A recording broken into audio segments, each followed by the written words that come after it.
होली की आत्मा। बचपन से शहर में रहने वाला मनोज इस साल होली की छुट्टियों में अपने गांव दुर्गापुर वापस आता है, जहां उसे देख पूरा गांव खुशी से झूम उठता है। जब गया था तब इतना सा था और अब देखो कितना बड़ा हो गया है। हाँ सरपंच जी, जब मैं गया था तब आप भी बहुत जवान थे और अब देखो कितने बूढ़े हो गए हैं आप। चलो चलो, बढ़िया है। बच्चा घर वापस आ गया। इसी खुशी में आज रात पार्टी होगी। क्या बात है, गांव में भी पार्टियां होने लगी। वैसे अगर पार्टी की बात है तो आज क्यों सीधा होली पार्टी करते हैं। होली पार्टी की बात सुन चहल पहल में अचानक सन्नाटा छा जाता है, जिसे देख मनोज को कुछ अजीब लगता है। लेकिन तभी सरपंच बात पलट देता है। अब बहुत देर हो गई, चलो सब अपने घर चलो, पार्टी के बारे में कल सोचेंगे। मनोज भी मम्मी पापा के साथ घर आ जाता है, पर होली पार्टी और उस पर पूरे गांव की खामोशी वाली बात अभी तक उसके जहन से निकलती नहीं। पापा, होली पार्टी की बात पर सब चुप क्यों हो गए थे? अरे होगी उनकी कोई अपनी बात। मुझे गांव की पंचायत ही थोड़ी पता है।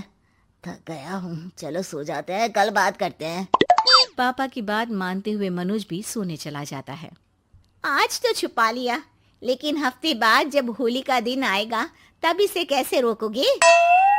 अगली सुबह सूरज के साथ ही मनोज भी गांव घूमने निकल जाता है, जिस पर रास्ते में उसे अपनी ही उम्र के कुछ लड़के भी मिलते हैं, जिनसे दोस्ती कर अब वो उनके साथ घूमने लगता है। इसी तरह कुछ दिन बीत जाते हैं और होली नजदीक आने लगती है। दोस्तों, होली में 4 दिन ही बचे हैं, पर गांव में उसकी कोई तैयारियां क्यों नहीं दिख रही? क्योंकि यहाँ होली नहीं मनाई जाती। अरे पर ऐसा क्यों? वो राजा भूषण। अरे तुम 4 दिन के लिए आए हो, क्या इतना सोच रहे हो? चलो कुछ खाने चलते हैं। इसी के साथ एक बार फिर होली की बात को टलते हुए देख मनोज को शक होने लगता है। वो घर पहुंचते ही इंटरनेट पर अपने गांव और राजा भूषण के बारे में जानकारी निकालने लगता है। क्या? मुझे आज तक ये नहीं पता था।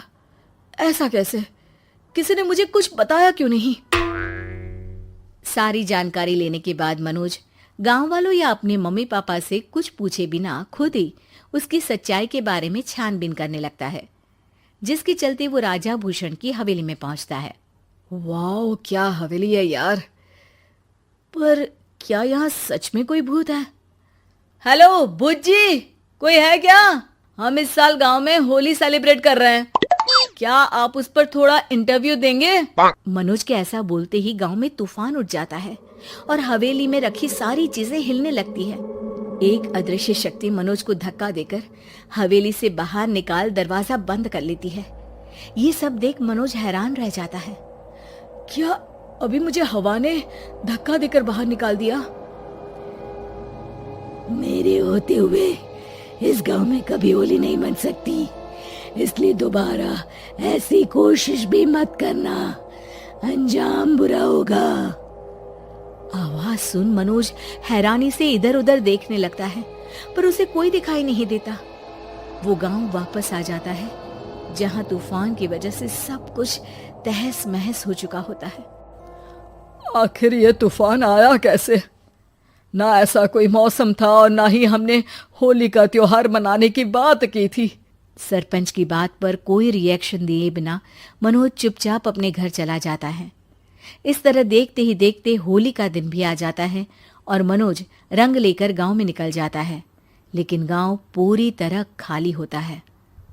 अरे त्योहार का दिन है, धूमधाम की जगह मातम क्यों मनाया हुआ है? मनोज की आवाज सुन सब अपने घर की खिड़कियां खोल के घर के अंदर से ही उसे वापस जाने के लिए कहने लगते हैं, पर वो किसी की नहीं सुनता। तुझे पहले भी समझाया था, अगर होली खेलने की कोशिश भी की तो अच्छा नहीं होगा। अरे बात मान लो बेटा, तुम्हें सच नहीं पता। मुझे सब पता है। सालों पहले इस राजा ने एक अंधविश्वास फैलाया और आप लोग आज तक उसे मानते आ रहे हो। अरे बेटा, जब तुम पैदा भी नहीं हुए थे उससे भी बहुत पहले से इस गांव पर होली का श्राप है। अगर गांव में होली का त्योहार मनाया जाता है तो प्रलय आना पक्की बात होती है। राजा भूषण इस सब में नहीं मानते थे और त्योहार मनाने लगे, जिसके चलते होली वाले ही दिन पहले उनके बेटे की और फिर उनकी मृत्यु हो गई।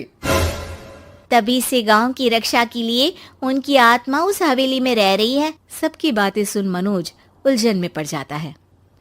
सोचना भी मत मनोज, अगर तुमने इस परंपरा को तोड़ने की कोशिश भी की तो उसका परिणाम इस गांव और गांव के लोगों के लिए अच्छा नहीं होगा।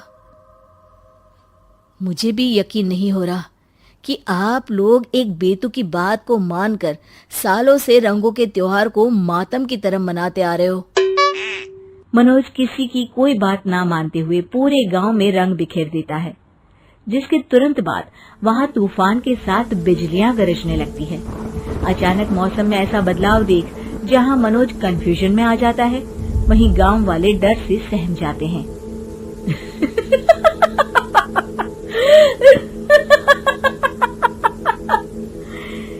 इस लड़के ने हमारे जैसे सिर्फ अपने स्वार्थ के लिए नहीं बल्कि पूरे गांव की खुशियों के लिए यहाँ होली मनाई है, जिस वजह से अब इस गांव पर होली का श्राप टूटता है।